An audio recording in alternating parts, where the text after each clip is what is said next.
these last few months, the kinds of epic changes and events in our country that are as profound as anything that I've seen in my lifetime. And I'm now a lot older than planned. I'm going to be 59 soon. And let me begin by acknowledging that although all of us have been feeling pain, uncertainty, disruption, some folks have been feeling it more than others. Most of all, the pain that's been experienced by the families of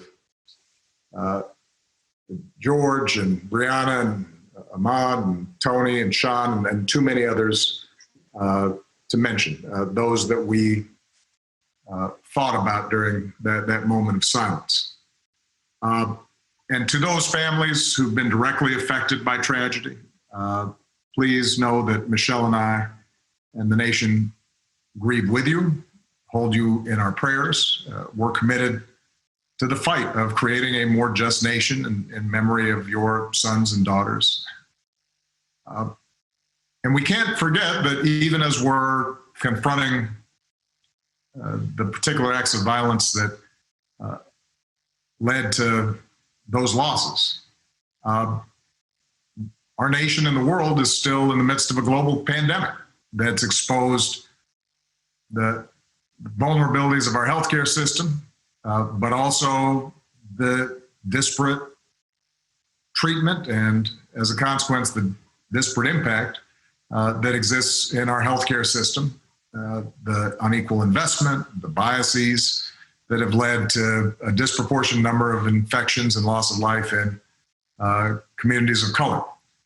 So in a lot of ways, what has happened over the last several weeks is challenges and structural problems here in the United States have been thrown into high relief.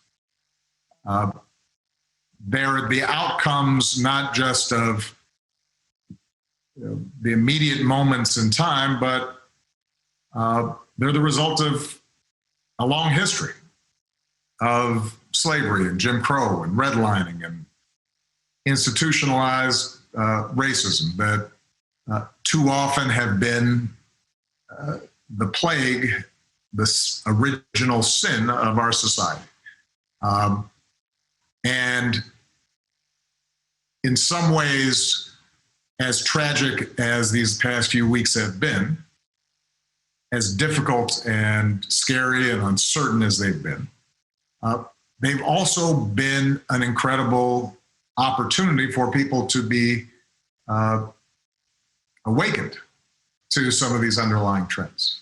And they offer an opportunity for us to all work together to tackle them, to take them on, to change America and make it live up to its highest ideals. And part of what's made me so hopeful is the fact that so many young people have been galvanized and activated and motivated and mobilized. Because historically, so much of the progress that we've made in our society has been because of young people. Dr. King was a young man when he got involved. Cesar Chavez was a young man. Malcolm X was a young man. The leaders of the feminist movement were young people. Leaders of union movements were young people. The leaders of the environmental movement in this country and the movement to make sure that the LGBT community finally had a voice and was represented were young people. And so when sometimes I feel despair, I just see what's happening with young people all across the country and the talent and the voice and the sophistication that they're displaying. And it makes me feel optimistic. It makes me feel as if, this country is going to get better. Now, I want to speak directly to the young men and women of color in this country who, as Playon just so eloquently described, have witnessed too much violence and too much death. And too often, some of that violence has come from folks who were supposed to be serving and protecting you. I want you to know that you matter. I want you to know that your lives matter, that your dreams matter. And when I go home and I look at the faces of my daughters, Sasha and Malia, and I look at my nephews and nieces, I see limitless potential that deserves to flourish and thrive. And you should be able to learn and make mistakes and live a life of joy without having to worry about what's going to happen when you walk to the store or go for a jog or are driving down the street or looking at some birds in a park. And so I hope that you also feel hopeful, even as you may feel angry, because you have the power to make things better, and you have helped to make the entire country feel as if this is something that's got to change. You've communicated a sense of urgency that is as powerful and as transformative as anything that I've seen in recent years. I want to acknowledge the folks in law enforcement that share the goals of reimagining policing, because there are folks out there who took the oath to serve your communities and your countries, have a tough job, and I know you're just as outraged about the tragedies in recent weeks as are many of the protesters. And so we're grateful for the vast majority of you who protect and serve. I've been heartened to see those in law enforcement who've recognized, let me march along with these protesters. Let me stand side by side and recognize that I want to be part of the solution. And who've shown restraint and volunteered and engaged and listened, because you're a vital part of the conversation. And change is going to require everybody's participation.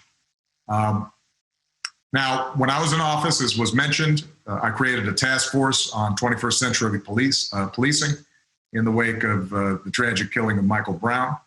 That task force, which included law enforcement and community leaders and activists, was charged to develop a very specific set of recommendations to strengthen public trust and foster better working relationships between law enforcement and communities that they're supposed to protect, even as they're continuing to promote effective crime reduction. And that report showcased a range of solutions and strategies that were proven and that were based on data and research to improve community policing and collect better data and reporting and identify and do something about implicit bias in how police were trained and reforms to use the force that police deploy in ways that increase safety rather than precipitate tragedy. And that report demonstrated something that's critical for us today. Most of the reforms that are needed to prevent the type of violence and injustices that we've seen take place at the local level. Now, reform has to take place in more than 19,000 American municipalities, more than 18,000 local enforcement jurisdictions. And so as activists and everyday citizens raise their voices, we need to be clear about where change is going to happen and how we can bring about that change. It is mayors and county executives that appoint most police chiefs and negotiate collective bargaining agreements with police unions. And that determines police practices in local communities. It's district attorneys and state's attorneys that decide typically whether or not to investigate and ultimately charge those involved in police misconduct. And those are all elected positions. And in some places, they're police community review boards with the power to monitor police conduct. Those oftentimes may be elected as well. The bottom line is, I've been hearing a little bit of chatter in the internet about voting versus protest, politics and participation versus civil disobedience and direct action. This is not a either or. This is a both and. To bring about real change, we both have to highlight a problem and make people in power uncomfortable, but we also have to translate that into practical solutions and laws that can be implemented and we can monitor and make sure we're following up on. So, very quickly, let me just close with a couple of specific things. What can we do? Number one, we know there are specific evidence-based reforms that, if we put in place today, would build trust, save lives, would not show an increase in crime. Those are included in the 21st Century Policing Task Force report. You can find it on obama.org. Number two, a lot of mayors and local elected officials read and supported the task force report, but then there wasn't enough follow-through. So today I am urging every mayor in this country to review your use of force policies with members of your community and commit to report on planned reforms. What are the specific steps you can take? And I should add, by the way, that the original task force report was done several years ago. Since that time, we've actually collected data, in part because we implemented some of these reform ideas. So we now have more information and more data as to what works. And there are organizations like Campaign Zero and Color of Change and others that are out there highlighting what the data shows, what works, what doesn't in terms of reducing incidents of police misconduct and violence. Let's go ahead and start implementing those. So we need mayors, county executives, others who are in positions of power to say this is a priority. This is a specific response. Number three, every city in this country should be a My Brother's Keeper community, because we have 250 cities, counties, tribal nations who are working to reduce the barriers and expand opportunity for boys and young men of color through programs and policy reforms and public-private partnerships. So go to our website, get working with that, because it can make a difference. And let me just close by saying this. I've heard some people say that you have a pandemic, then you have these protests. This reminds people of the 60s and the chaos and the discord and distrust throughout the country. I have to tell you, although I was very young when you had riots and protests and assassinations and discord back in the 60s, I know enough about that history to say there is something different here. You look at those protests, and that was a far more representative cross-section of America out on the streets, peacefully protesting, and who felt moved to do something because of the injustices that they had seen. That didn't exist back in the 1960s, that kind of broad coalition. The fact that recent surveys have showed that despite Pardon the interruption. Welcome to our viewers joining us right now at this moment on their local stations in the maritime provinces. You're watching former President Barack Obama address the death of George Floyd for the first time publicly. A lot of attention, a lot of focus. Despite all that, a majority of Americans still think those protests were justified. That wouldn't have existed 30, 40, 50 years ago. There is a change in mindset that's taking place, a greater recognition that we can do better. And that is not as a consequence of speeches by politicians. That's not the result of, spotlights in news articles.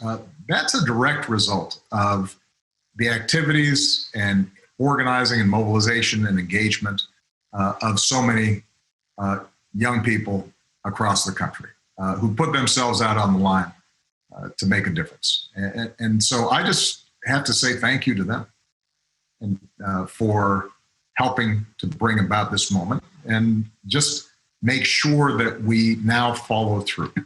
Because at some point, attention moves away. At some point, protests start to dwindle in size. And it's very important for us to take the momentum that has been created as a society, as a country, and say, let's use this to finally have an impact. All right? Thank you, everybody. Proud of you guys. And I know that we're going to be hearing from a bunch of people who have been on the front lines on this and know a lot more than I do about it.